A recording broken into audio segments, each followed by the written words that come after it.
Hi, Fikayo. Hey, how are you? Very well. How are you? I'm doing pretty good. Thank you for asking. Yeah, it's fantastic having you on my couch. Thank you for having me on your couch. Okay, so Fikayo, you're going to tell us, I'm going to ask you a few questions, and we're going to start with you telling us about your Canadian experience so far. Okay, so my Canadian experience so far has actually been amazing. It started off way back in 2015, actually, with Harvest Field Education. I can remember my dad telling me, oh, he would love for me to school in Canada. And I was like, okay, wow, that would be amazing. And then we went to the Harvest Field building, right? It was a building in Lekki, and then I met the lovely Pearl, and then I also met the amazing Mrs. Otegbade, and I often actually throughout my experience in Canada remember those moments because those moments are part of the ingredients that made me to become the guy I am today. But yeah, they connected me with Tai, right? And then from Tai, I was able to go to York University and I graduated last year. And to the glory of God, I'm a top 30 alumni under 30 today at York University. So it's been an amazing journey. That's been my Canadian experience. Fikayo, that's amazing. I remember also when we first met and you were so young, fresh out of high school I and all know. that. Yeah. Now you're so tall. I can't remember that time. Were you taller than me at that time? I can't really remember. But I'm not now, sure. it's like, yeah, then maybe we're about the same height. But now you're like so tall. And that just shows how time flies. It does. It does. Yeah. So my next question is I know you run an NGO that you're very passionate about. Do you want to tell us a little bit about it? Yes. So the NGO is called Project Impacting Lives, and what we do is we distribute care packages to people facing homelessness in Canada. We actually started at York University in 2019, and we started with 20 care packages, and we were just distributing them to people on the streets of downtown Toronto.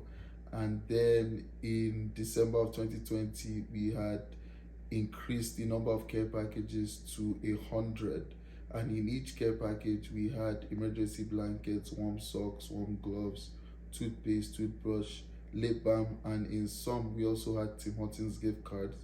And then we got a grant from the Canadian government, and then we did 150 of these care packages last year in May of 2022. And to the glory of God, in December of 2022, we distributed 1,500 of these care packages. So it's been rapid growth. The team has increased. We're almost at 20 people on the team and over 50 volunteers. And this year, by the grace of God, we're looking to distribute at least 5,000 care packages. And usually we would distribute them in Toronto, and we expanded last year to Hamilton, but now we're looking to expand also all across Ontario to London, to Waterloo, and to Ottawa as well, in addition to Toronto and Hamilton. So yeah, it's been a beautiful journey, and I thank God for the process. Fantastic. It's very good.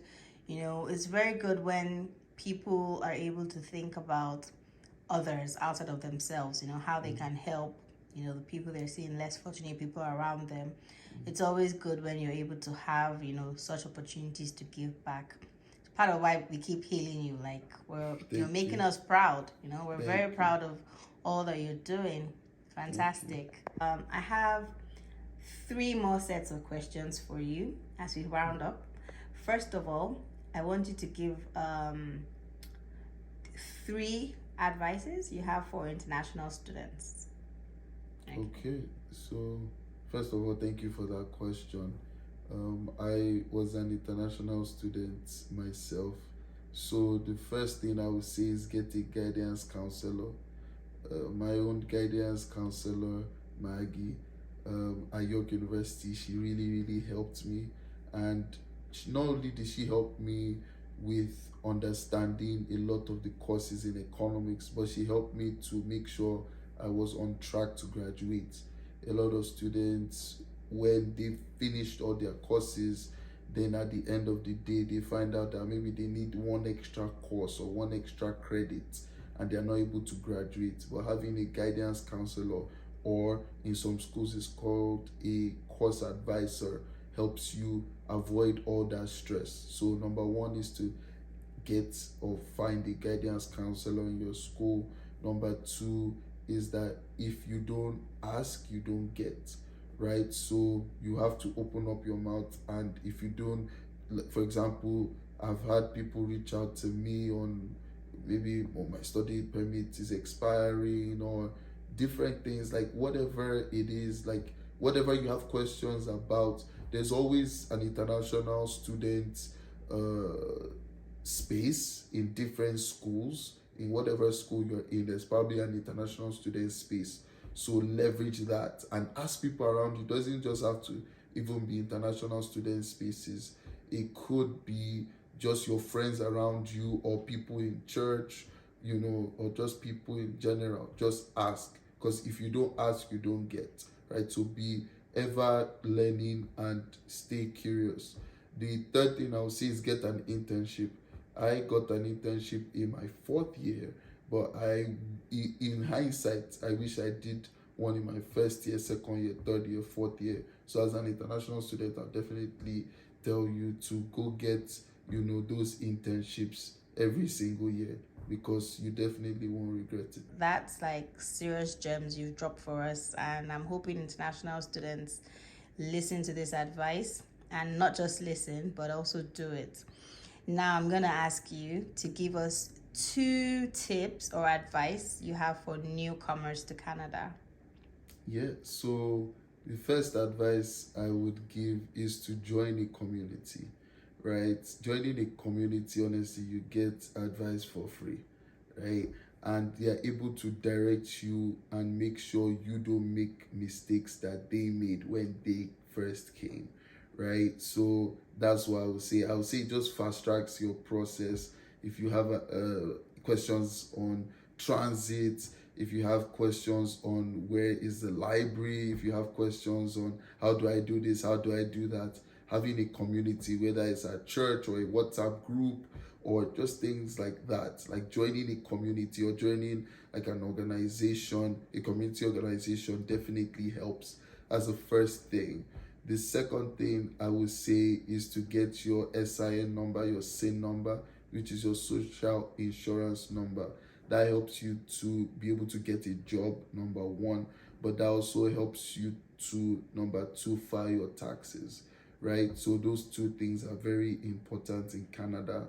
So definitely join the community and definitely get your SIN number. Thank you so much.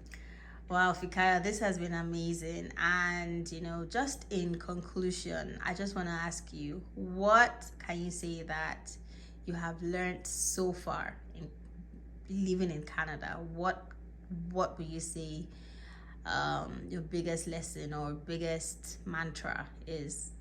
So my own biggest mantra living in Canada has been never give up, right? In life, there will always be ups and downs. Correct. But it's the attitude you choose to take in those low moments that determines, the outcome, right? So I believe in having a gratitude mindset, regardless of whatever it is. You should always be grateful. So, and regardless of whoever you are and wherever you're from, you can become successful. I truly believe that.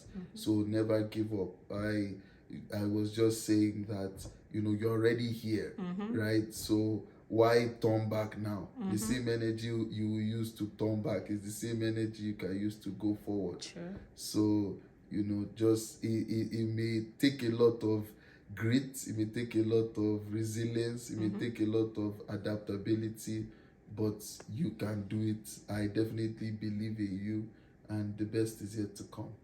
Correct. Thank you so much, Fika. This has been amazing. Thank you for having me. Yeah, thank you. Welcome again to Enter Canada's YouTube channel. I have Fikayo here with me, and it's been an amazing time with him. I hope that you get to learn a lot of things, a lot of gems he has dropped. Don't just be a hero, be a doer. He's given solid advice, and I hope we get another opportunity to have you either on my couch or maybe when I'm in Toronto. Yep. No. All right, take care. Thank you. Bye. Bye.